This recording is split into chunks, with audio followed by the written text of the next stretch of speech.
Welcome back, sports fans. It is I, your league champion and favorite quasi podcast host. I just wanted to check in. I've been trying to make this video for literally weeks, and it's caused nothing but headaches. So we're just going to throw a Hail Mary, toss one out, and hopefully it works. The word of the day, though, is parity. 75% of this league is within 3 games of each other. And really, Joe's proven to be able to put up a shit ton of points. His Cowboys bye-week landmine is in the rearview mirror, and he's a problem. So, we're really going to find out what happens here over the next 2 weeks because we've got 8 playoff spots. And here's the thing. When we first expanded the league and we tried to settle on playoff spots, 8 felt like way too many. I hated it. In hindsight, it's probably the best decision we made because, man, this is a lot of fun. I am really truly invested in what's going to happen over the next 2 weeks. So here we go. We'll have to see what happens. I'm not going to do a deep dive on numbers or probability or anything like that. I don't really have the mental capacity today to make that work. So instead, what I wanted to do was 12 rhetorical questions, one for each team. We'll see how that goes. Before we dive into that, though, we've got a little bit of housekeeping. We had a side mission. Weeks 9 and 10, the objective was the Butkus Award. Has nothing to do with puckering up on heinies, everything to do with the top linebacker. And the winner, on the back of a massive 27-point game from Jordan Brooks, who spells his name like a 15-year-old girl, is Cody, who has now officially won his second side mission of the season. Seriously, screw you, Cody. But, yes, Cody, big winner, top linebackers over a course of 2 weeks. Next week's side mission, well, the current side mission that is running, because we started this last week, is Baby's Big Blowout. Now, what the hell is Baby's Big Blowout? It is the widest losing margin for teams. And we're going to run this over 2 weeks. So if you go 0-2 last week and this week, odds are you're going to be in the competition for this one. So yes, the widest margin of loss will be the Baby's Big Blowout winner. And if we have a bunch of teams that go 1-1 over the last 2 weeks, we'll math it out and figure it out. So there you go. Baby's Big Blowout. Sorry you didn't get to see the wheel spin. Like I said, I've been trying to get this video done several times. So this has been established and is on the books. Another one. Stuff that we got to get out of the way. We had questions about the kicking league that we spun up at the beginning of the year. Let's take a look at that really quick. As you'll recall, this is a more of a best ball format, nothing to do with wins and losses. So ignore any standings that you see. Look at just the points for. Now, this is kind of funny. We talked about how Big Mike was winning. I took a peek under the hood to see why Big Mike was winning in the way he was. Here's the thing. Punters have been the secret weapon. And league-wide, we whiffed on punter 1, punter 3, punter 4, punter 5, punter 6, punters 8, 9, 10. Big Mike, of course, drafted Corey Bojorquez, and he is punter 2. And that is why Big Mike is winning this sumbitch so convincingly. Here's the funny thing. Here's Big Mike's team. He has approximately one kicker, Cam Little, who is 16th overall, and Bajorquez, who is punter 2. So that's what it boils down to. He's got the second best punter in the NFL, and the rest of us had no idea what to do with that position. So that's pretty much your league right there. I have a feeling that Cam Little could get hit by a bus, and it really wouldn't make a difference. I think Big Mike's going to just run away with this one.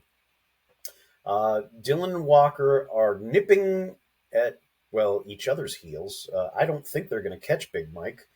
Let's take a look. Walker has punter number 22. He has kicker number 2, but that really doesn't do him a damn thing.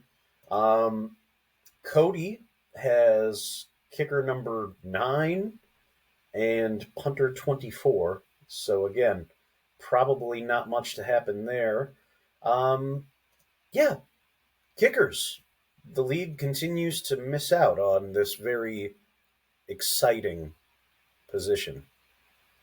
Not really. There's that. So, the meat of this video, what we talked about. One question for each team. I think I'm going to start at the bottom and work our way up, or at least the bottom of what this was a couple weeks ago. Which means we're going to start with Brent. Brent, here's the burning question for your team. What did giving up Rashee Rice and Jamar Chase accomplish for your team? The world wants to know. On the side, do you want us to like retroactively give you Joe's first and second rookie picks? Because that might be the only thing that made this move equitable, and even then, that might be a stretch. Obviously, we're not going to do that. The question remains, though, what was that trade, and how did it help you? Damn. Joe, I don't really have a great question outside of how. I think when this league started, we all pretty much had you pegged as dead last, and I feel like that was justified at the time. But somehow, against all odds, you've managed to trade your way into a very competitive team. Now, yes, you are 11th overall, but I'm putting my money on you being the dark horse spoiler. And it's not too far out of the realm of possibility. Basically, Shane and Dylan just have to trip over their own dicks for the next 2 or 3 weeks, and you're probably going to be in. So I'm heavily invested to see what happens. But yeah, I have no idea how you traded your way into what could be a playoff team. I'm mystified, and quite frankly, I'm a little bit in awe of it. So kudos to you. Ryan, here's my question. If your goal at the outset was to have a rebuilding team and kind of a project team to get things done, how do you feel like you're doing thus far? Obviously, you're on the fringe of the playoffs. I think everybody is, though, so there's that. But there were a couple things that I saw, like you turned George Pickens and Dalton Kincaid into Ken Walker, which feels like not the type of move to make if you're kind of building towards the future and next year.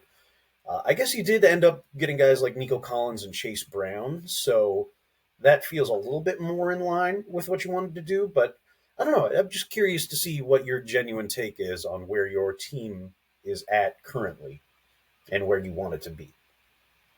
So yeah, some strange moves.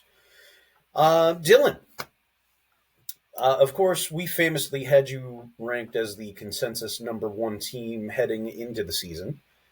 Boy, did we look smart. Here's my question, though. What would you have done differently? Now, obviously, injuries have taken a pretty big knock against your team, but that's kind of been everybody's team this year. I've dealt with a shit ton of injuries, too. So we can't really blame it all on that. Was there like a trade that you had tried to make earlier in the year that didn't work out? Were there some moves that you wanted to make, players to pick up that you missed out on? Just curious where things derailed and if you tried to fix them, what went wrong? So there's that. Next, Shane. Just full clarity here, full transparency. Shane at one point in time reached out to me and he wanted to make just the world's hottest diss track in this league. I think at one point Shane was 5-0 or at least 5-1, and he was ready to talk all the shit. And here we are, 5-6, Um, Shane, boy, uh, what happened, man? Here's my question. You've made, well, as of last week, you've made 4 moves since the season started. Uh, do you think that maybe you were a little too lax in your team management? Maybe you were getting high on your own supply, as Scarface would say. So there's my question, Shane. What could you have done to help you? Interesting, interesting. All right, moving along. Big Mike, running back worked out surprisingly well. I think that was we were all kind of cringing when we saw running back going into the year. You dodged a bullet there. My question is, do you have any regrets not trying to sell high on your wide receivers? Obviously, like Xavier Smith, Brian Thomas, those have been really underperforming players for you this year. Um, do you wish you would have tried to have made moves on them earlier in the season, though, and try and sell high on some of that upside? Just curious if it ever crossed your mind.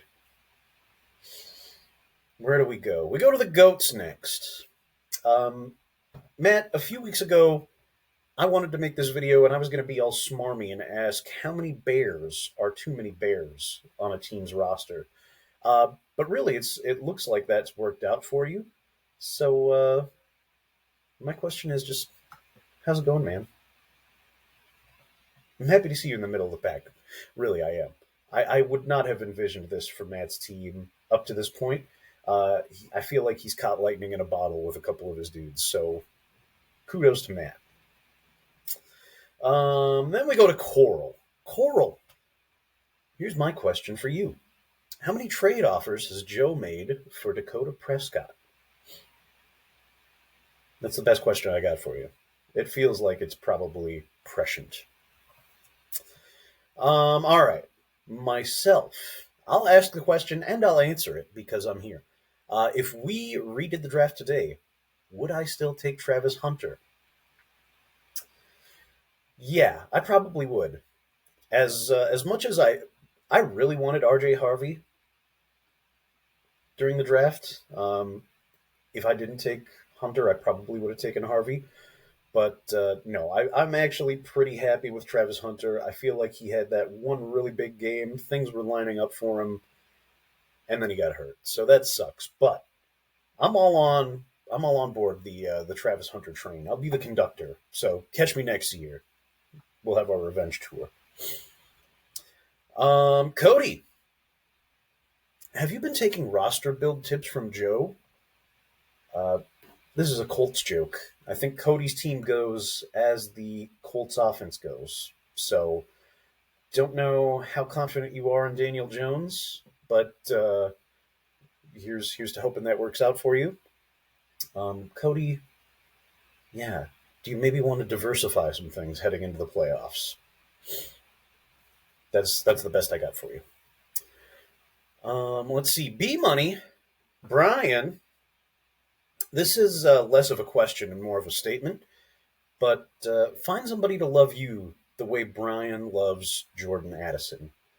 I think this year I've made 3 different, pretty reasonable offers for Jordan, and this mofo always counters with the most bullshit trade offers. Kind of crazy. Uh, Brian, somehow against all odds, sitting in the second spot. Uh, Way to go. Lastly, Walker. Do you already have shelf space set aside for the non-existent trophy?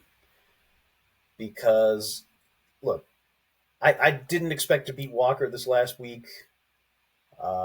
Things might be dicey with the Jamar Chase suspension this week. But look, Walker's team is locked and loaded. And I'm not going to say it's a foregone conclusion, but it feels like it's probably a foregone conclusion that Walker takes it all this year. Um, yeah, he's just got a really good looking team. So we'll have to see what the next couple of weeks hold. But be on the lookout. And that's it. I think we've gone through 12 teams. Those are 12 questions. They're all very in depth, soul seeking type questions. Not really. Uh, that's all I got, guys. Have a wonderful day. Watch the exciting run up to the fantasy playoffs here over the next couple weeks. We will catch up with everybody a little later. Thank you. Bye bye.